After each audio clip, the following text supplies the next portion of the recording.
Hello everyone, and welcome to our new format for another Miniature Monday. I'm Scott, and today we are going to be painting a Grave Wraith from the Reaper Bone series. Now this is a mini that I've had in my to-be-painted box for quite a while now, but my players are about to encounter a ghost ship, and I think it's time for him to come out and play. So with that, let's go ahead and get started. First, we're going to use Army Painter's Matte White to give this model a base coat. Now the reason that we're doing this is I have this new paint that I'm really interested in trying out. I want to give this guy that real ethereal feel, as if he's both glowing and transparent at the same time.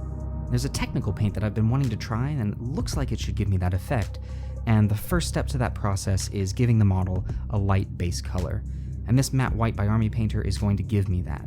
So we're going to cover his entire body as well as his sword.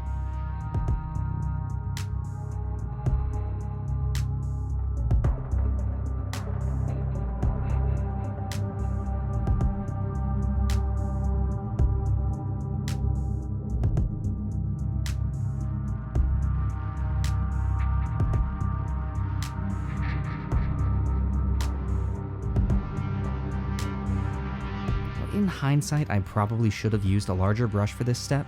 It's hard to tell with this model right out of the box, but there are a lot of details in his shroud that just eat up the paint. So you can see me having to go over a couple of spots multiple times just to make sure that I get a good base layer down.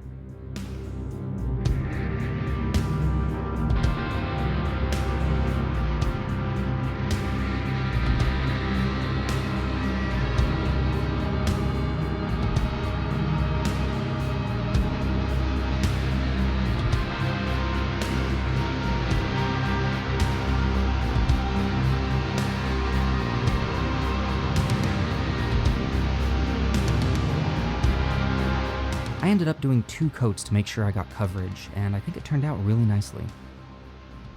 Next up is Vallejo's London Grey, and this we're going to use to give that gravestone just a little bit of life.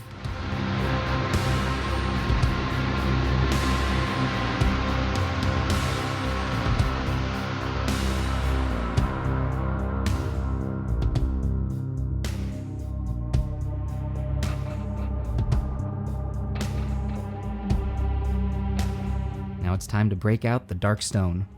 I know I've said it before, and I'm sure I'll say it again, but I use this paint on almost everything. Now, I think it's right about here that I realize I'm off-centered. There we go, eventually I'll figure this out. Anyway, today we're going to be using the dark stone to create the graveyard soil that the Wraith is emerging from. I noticed that the dark stone was going on pretty thin at this point, so I was going to need to do a second layer. And you can see now with that one going on that the soil is starting to look pretty rich.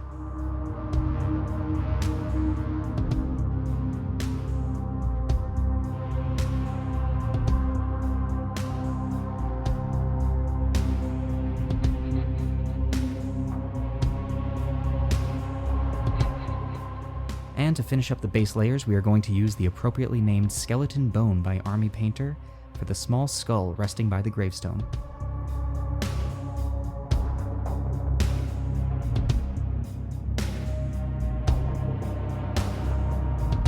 With our base layers done, we move on to Citadel's Hex Wraith Flame.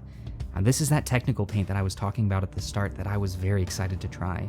And even as that first brush stroke was going down, I was so excited to see what it did to the mini. I mean, just look at those greens going down.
gotta say, overall, I'm really happy with what this Hex Wraith Flame is doing.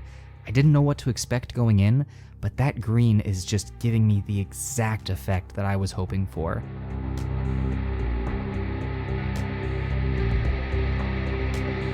Next up is Citadel's Nighthaunt Gloom.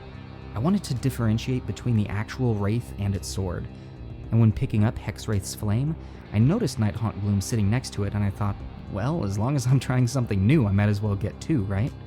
And again, I'm really happy with how this turned out.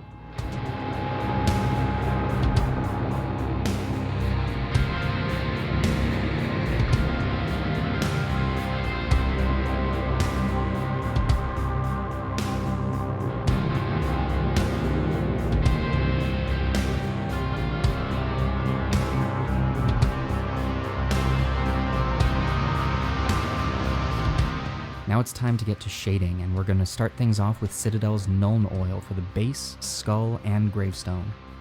And this is by far the most satisfying step in the painting process for me. You get to see those details pop with the contrast that you're laying down. Just look at the carvings on that gravestone. You can barely see them before, and now they're just striking.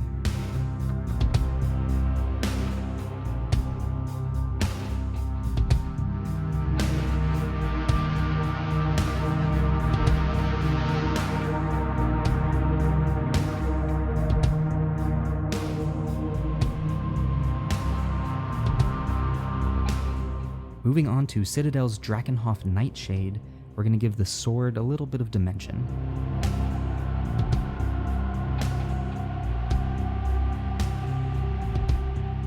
And to finish off the shading, we are going to use Army Painter's green tone for the Wraith itself.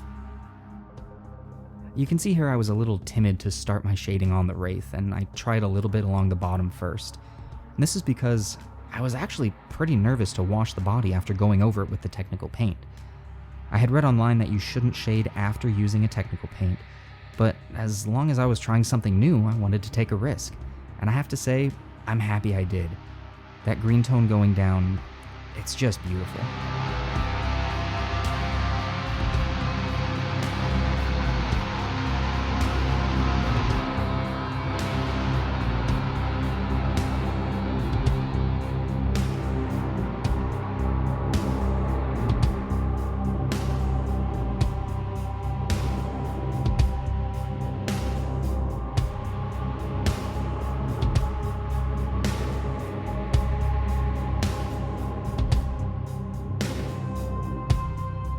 To finish this guy off, we're going to go ahead and do some fast highlighting using the dry brushing technique.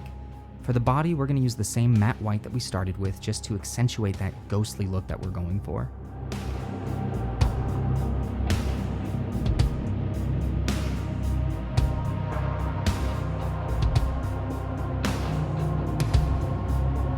Next, we're going to use Vallejo's Blue-Gray Pale to add highlighting to the base, skull, and the gravestone.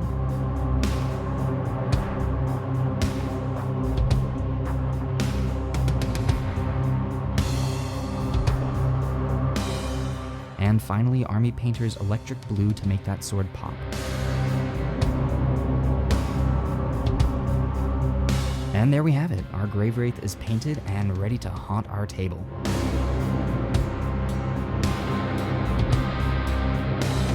And that's that. I had a lot of fun working with this new paint, and I'm really happy with the results. Thank you so much for watching, and let me know what you think of the new format. Also, if there are any models or techniques that you would like to see, let me know in the comments. I'm learning every day, and I'm always excited to try something new. If you like this video, please give us a like and subscribe for more nerdy content. Once again, I'm Scott, and I will see you at the next Miniature Monday.